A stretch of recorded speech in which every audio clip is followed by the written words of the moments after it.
Hey everybody, it's Whitney B from Pink Lemonade Podcast, and today we're going to talk about why you don't need to reinvent the wheel when it comes to your content. We're going to talk all about repurposing because I believe that repurposing can be one of the most powerful tools that you can use for your podcast. Just to give you some background, I've been podcasting since 2016. So for the last 4 years, I've had the opportunity to try, fail, and figure out what works best for my podcast. So let me give you some numbers in perspective. So when I started in 2016, December to be precise, I had 88 podcast downloads. But by 2019, I had grown my podcast significantly. And so we're going to talk about some of the things that I did to be able to grow that through repurposing. So beginning as a podcaster, one of the things that really kind of took me for a loop was the process of being consistent. We get excited and we want to create content, and a lot of times we don't recognize how hard that can really be. So being consistent was something that I struggled with initially because I had that mindset that I always had to be creating something new. And so because I always thought that I had to create something new, a lot of times it led to procrastination or it led in delays because I did not understand that I could use things that I had already created previously. But in 2018, I came across a method of repurposing. Repurposing was something that became so important to me because it allowed me to save some of the time that I had lost trying to figure out what I was going to post next or what I was going to say next into my podcast. And as a result, with repurposing, it really allowed me to work smarter and not harder. And so for those of you who are not familiar with repurposing, repurposing is really the act of taking that original piece of content that you create and reusing it for another purpose. So I'll give you an example. So when I first started podcasting, I had an episode where I had like a checklist of things that people can do. And while people are listening, I decided to take that thing that they were listening via audio and turn it into something that was visual. So I created a checklist, I put it on my website, and people were able to access the checklist by putting in their email address. And when I did that, it did one of two things. It confirmed that it was content that people thought was good because it resonated because they came to download it because they only heard about it via the podcast. And the second thing was it offered me an opportunity to connect with my listeners outside of Apple, Spotify, and the other platforms that my podcast was located. This is really important, especially if you're just starting out, because you want to find a way to connect with your listeners. And the best way to connect with them is through email. So by me taking that content and repurposing it, it allowed me to connect with my listeners in a different way. So when you think about repurposing, I want you to think about a couple of different things because it's really important, and I'll tell you why it's important for you to do it for your show.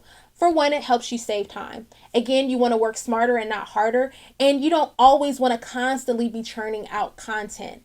Now, if you haven't done so already, make sure that you incorporate breaks into your season. So most podcasts are set up in seasons where people are typically publishing 12 to 16 episodes per season.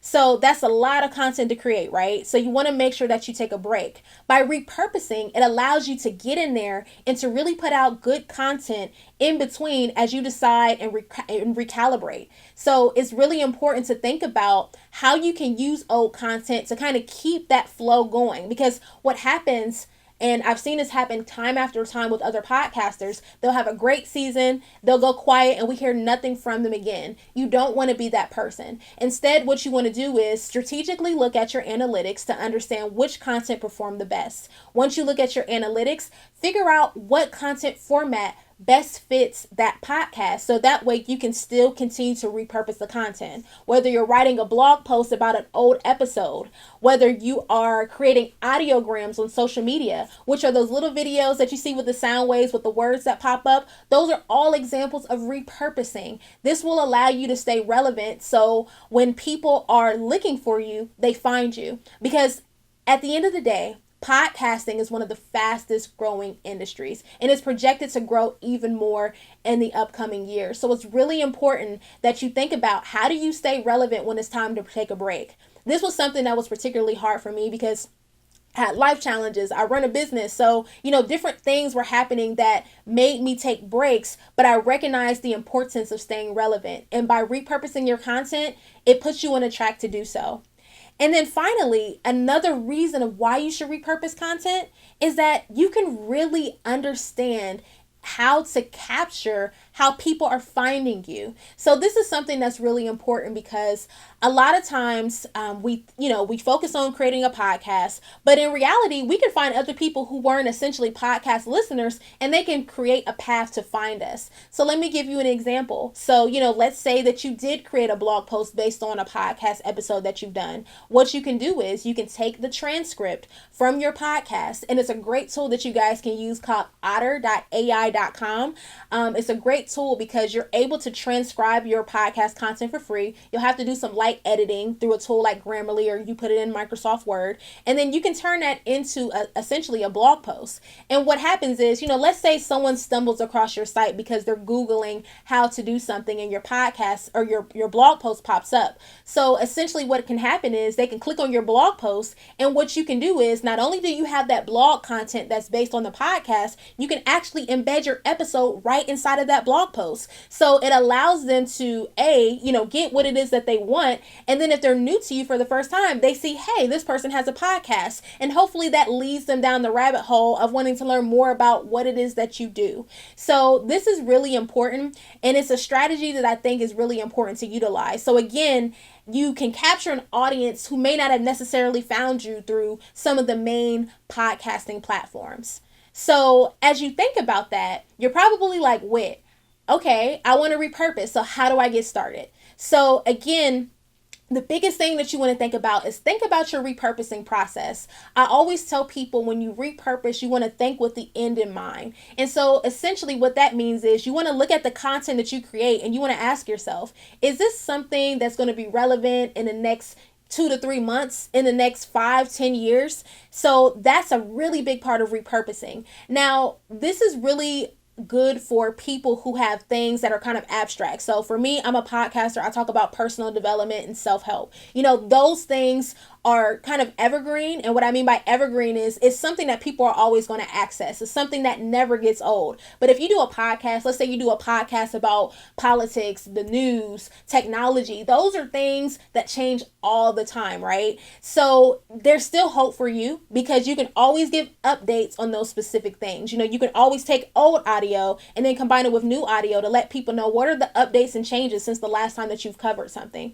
But for me, I typically try to look to create evergreen content. And so once I create evergreen content, I look at those things, and then once I plan out my episode, I look for the best parts that resonate. So for me, I publish my episode. I let the episode live for about a month before I decide to put it in that repurposing cycle. So, I'm still sharing the link, I'm sharing kind of the initial content that I create. But once people start to respond to my content, I try to look for the areas that I see that resonates the best with people. So people will often send me a direct message on places like Instagram or Facebook and say, hey, I listened to your podcast. I really love when you talked about this. So when I hear that, that gives me the indication that this is something that resonates with that person. What is it that I could create to further help them along in their journey? So whether that's an email series, whether that's a blog post, whether that's a PDF, or even me doing a follow-up Facebook Live using some of the talking points, those are the ways that I can repurpose that content to still connect with that existing audience.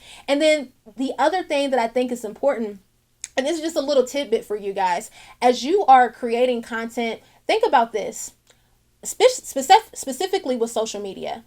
With social media, only a small percentage of people may see the things that you post. So, let's say, for example, on Facebook, you have 100 followers. Maybe out of those 100 followers, you might get 10 of those people who actually see your content based on the algorithm. By repurposing that content, you still create an opportunity for people to see it who may not have been a part of that initial 10 who have seen your content before. So kind of look at it from that mindset. You're not putting out things that's old. You're putting out something that someone may not have necessarily seen. So kind of keep that in the back of your mind as you are creating. But essentially, when you're creating, always look at your episodes as that pillar piece. So a lot of us are doing podcasts on an average of maybe 30 minutes or so. I have a shorter podcast, but most shows I know typically last anywhere between 30 minutes to an hour. So look at that hour, right? Look at the lens of that hour and figure out how you can break down each content piece. Sometimes for me, if I look at that content piece,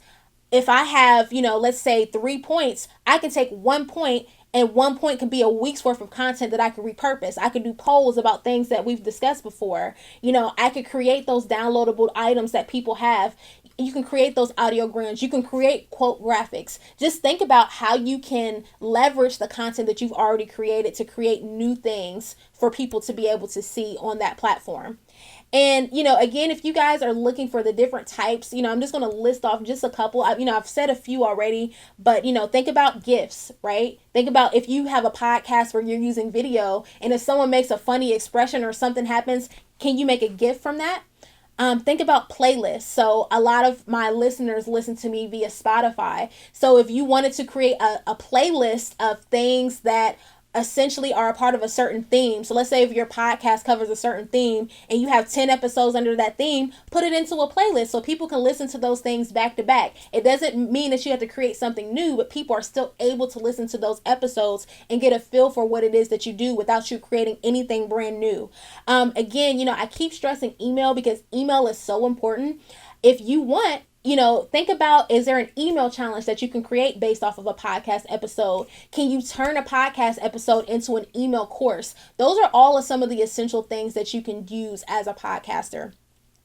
And so finally, one of the last points that I want to emphasize to you guys is really think about how you can find opportunities to repurpose or reshare your podcast. And so that boils down to social listening. So actively listening to what people are asking for. So for me, I try to be in groups on, let's say, a platform like Facebook. I'm in a lot of groups on Facebook where it's all about personal development and self-help, because that's kind of where I consider my sweet spot is for my podcast. And so when people are looking for certain things, if they're saying, how do I bounce back from, a traumatic experience in my life? I'm like, oh, I already have an episode for that. I engage with that person and I send them directly to those episodes. Or, I keep an arsenal of graphics or audiograms that I can share within a thread. So if people are interested, it piques their interest enough for them to want to go back and listen. I also love platforms like Twitter where there are trending topics. So again, if you have a podcast that's like, news-based, politics-based, or if it's in a specific niche, this is a great opportunity to interject your podcast into some of those conversations if it is relevant. One other thing that I think is really important, I want you to think about the different styles of podcasting. Just in terms of the different types of content that we have. So of course we have your original content where it's all you're exclusively creating this content, it's no one else's. But then think about collaborative content. If you interview people on your podcast or if you get interviewed on other podcasts, think about ways that you can repurpose that, especially if you're getting interviewed on other podcasts, because I know a lot of podcasters employ this as a strategy to grow their audience. So if you're being interviewed on another podcast, make sure that you take those interviews and get permission, of course, see if you're able to get permission from the host. Take that podcast and figure out how to repurpose it on your platform, because again, if they're able to allow you to have that audio, that could be something that's very key for you, because you won't have to do any work. The podcast may already be edited and you might just have to add an intro and outro to best fit your podcast episode. And then finally, I really, really, really just want to emphasize to you guys that repurposing is really a process. It's something that it takes time to learn. If you're a newbie to podcasting, don't worry, get some episodes under your belt and really start to think about how you can leverage those episodes. Again, think with the end in mind. So even though, maybe you only have 3 or 4 episodes out right now, that doesn't mean anything. You still have the time to start thinking about how to plan your episodes to reuse them again into the future. Once again, my name is Whitney B, and I thank you guys for joining our session about how to repurpose your podcast content. Repurposing can really be a great strategy to help grow your podcast. Again, for me, it has really helped me exponentially. It has helped me secure sponsors in the past. I've been able to connect with listeners all over the world, and that's just from taking content and really using that content and leveraging it. So that way, when people come to my podcast platforms, they're able to get a better understanding of what it is that I do and what I talk about. So if you're interested in repurposing content, please make sure that you contact me, or you can utilize the PDF that will be included with this session. Inside of the PDF, I'll talk to you about the most critical things that you need to think about with your podcast, as well as give you some opportunities to understand how you can repurpose that content into other forms of content to reach your new and existing audiences. Once again, I thank you. I'm Whitney B, and I'll see you soon. Peace.